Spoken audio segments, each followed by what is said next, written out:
Hello everybody, welcome back. Just a quick video today on Surah 2, Ayah 256, which states in part, "There shall be no compulsion in acceptance of the religion. The right course has become clear from the wrong." So, I'm going to talk about this verse a little bit today, and this is the often cited verse when Muslims say Islam is a religion of peace. There's no compulsion in religion. I'm going to show you that there are multiple ways of interpreting that verse and look at a couple of specific examples. So we'll start with Ibn Kathir's tafsir.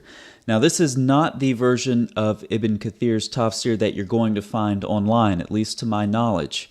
So his tafsir, of course, is lengthy, and different Islamic scholars will abridge it and translate different parts of it rather than translating the whole thing. So this is abridged by Sheikh Muhammad Nasib al-Rafi'i. All right, so this is his version of his abridged version of Ibn Kathir's tafsir. So Kathir starts off by saying, of course, he cites the verse Surah Al-Baqarah 256, and he says, Allah says there is no compulsion in religion, meaning do not force anyone to embrace Islam because it is clear and its proofs and evidences are manifest. Whoever Allah guides and opens his heart to Islam has indeed embraced it with clear evidence. Whoever Allah misguides blinds his heart and has set a seal on his hearing and a covering on his eyes cannot embrace Islam by force. So Islam is very deterministic. If you read Sahih Muslim, at least my collection of Sahih Muslim is the Dar al-Salam numbering system. So right around the 6700s is where a lot of these conversations take place between Muhammad and his contemporaries. And they ask even about day-to-day activities. Are these determined? And the answer is, from Muhammad is yes. Same thing in Sahih al-Bukhari. In the 4900s, you'll find very, very similar narrations. And of course, this is similar to the Quran, Surah 639, 7178, 1099. Allah sets on a straight path whom He will and sends astray whom He will. Allah could have made the whole world Muslims, but decided He didn't want to for whatever reason. So even down to the day-to-day level, your activities are determined by Allah. The ink has dried, as Muhammad would say. And I think that's what Kathir's getting at here. There's some theological messaging. You can't compel anyone to accept Islam, not because you're supposed to be nice to everybody, but because Allah has decreed who will and who will not accept Islam, and so you can't overturn Allah's decree. Okay, so that's the first part. I think it's a lot more theological than many Muslims would like to interpret it. So Kathir gives two reasons that this ayah was revealed, and of course they conflict. It's funny how much corruption there is in the early Islamic sources. They can't even agree on why ayah 256 was revealed here. One of them is that there was a vow that some people had made to convert their children to Judaism. And upon this, the ayah was revealed, there's no compulsion in religion. Another option that Kathir states is that there was a man who was a Christian, or actually had two sons who converted to Christianity, but he was a Muslim. So his question was, should I force my sons to convert to Islam? And Muhammad said, no, there's no compulsion in religion. Now, neither one of these are relevant for Kathir because he states, this verse is abrogated by the verse of fighting. Okay, and he quotes Surah 48:16 and Surah 9, of course, 73 and 123. So then Kathir continues, therefore, all people of the world should be called to Islam. If any one of them refuses to do so or refuses to pay the jizya, they should be fought till they are killed. Okay, so for Kathir, it's abrogated. One of the most influential commentators in the history of Sunni Islam says, all people of the world should be called to Islam. If any one of them refuses to do so or refuses to pay the jizya, they should be fought till they are killed. And now you know why the abridged version that is online doesn't contain certain parts of Ibn Kathir's tafsir. These aren't things that Muslims want you to read. But those are Kathir's words. So regardless of why Surah 256 was revealed, for Kathir it doesn't matter. It's abrogated by the verses of fighting. So now you look at Muhammad's life and you say, okay, is this the life of a man who didn't compel people to accept Islam? Well, look at Surah 8, Surah 9, look at, again, Kathir's work, Battles of the Prophet, look at the Hadith, the books of jihad, Kitab al-Jihad and Sahih al-Bukhari, for example. And I'll give you a specific example from Sahih Muslim that doesn't have anything to do with fighting, but certainly has to do with compulsion. So again, my copy is Dar al-Salam, and in that numbering system, it's 4589. For other numbering systems from Sahih Muslim, it might be 1764. So basically, there's this man called Thamama, and he is brought to Muhammad, and he's tied to the pillars of a mosque. Muhammad comes out to him and says, "What do you have to say?" And he says, "If you kill me, you will be the one who has shed blood. If you show me kindness, you'll be the one showing kindness. If you want money, then ask, and it will be given to you." Muhammad doesn't like that answer, so he comes to him the next day. The man is still tied to the pillars of a mosque. The same conversation happens. Muhammad's still not happy. Comes back again the next day. The man has been tied to the pillar of the mosque for 3 days at this point.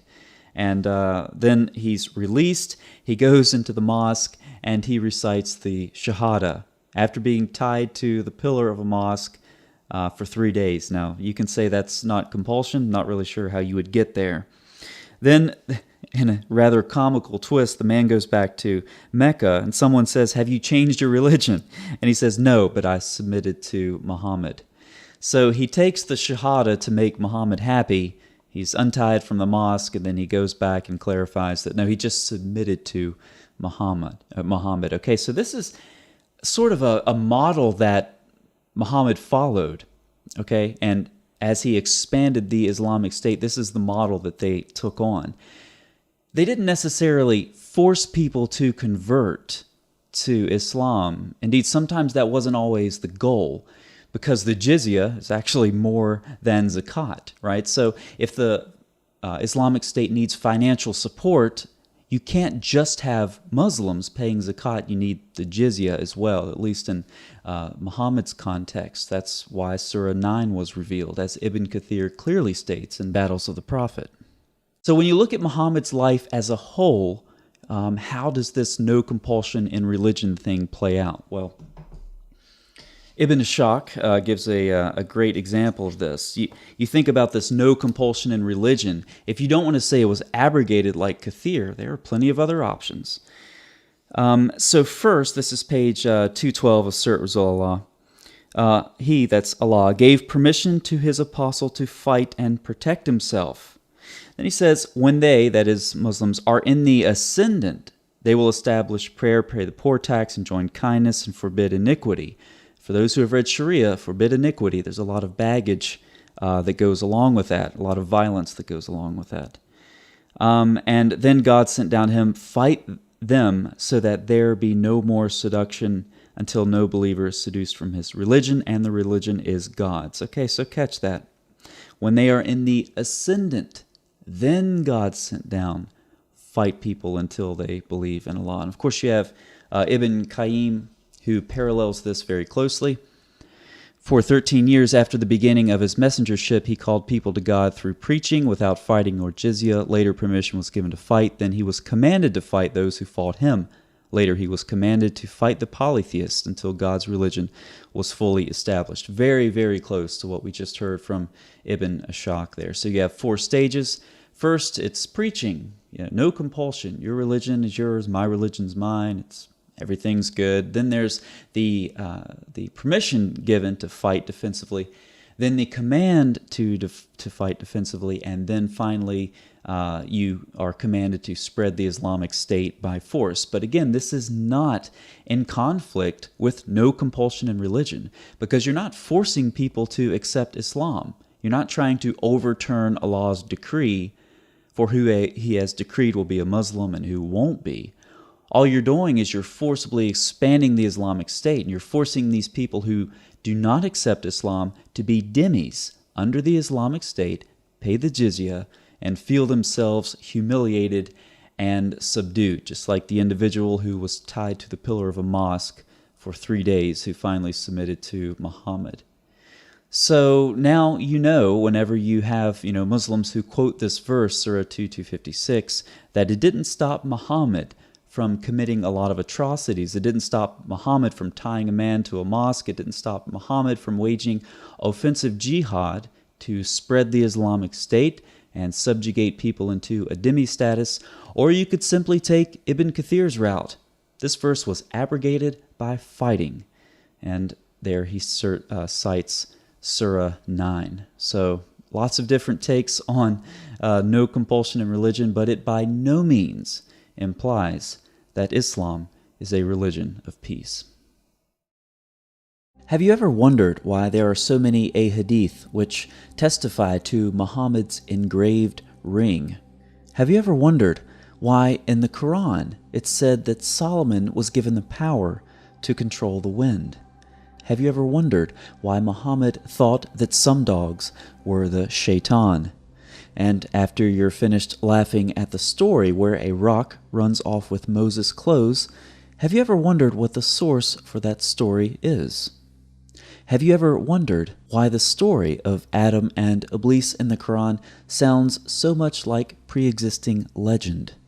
We'll be looking at possible answers to these questions and more as we continue a source-critical journey into the primary texts of Islam and the connections between them and tales of mysticism, memoirs of magic, and the folklore of antiquity. I hope you'll join us on my channel for what will no doubt continue to be a fascinating journey through the tales of the ancients.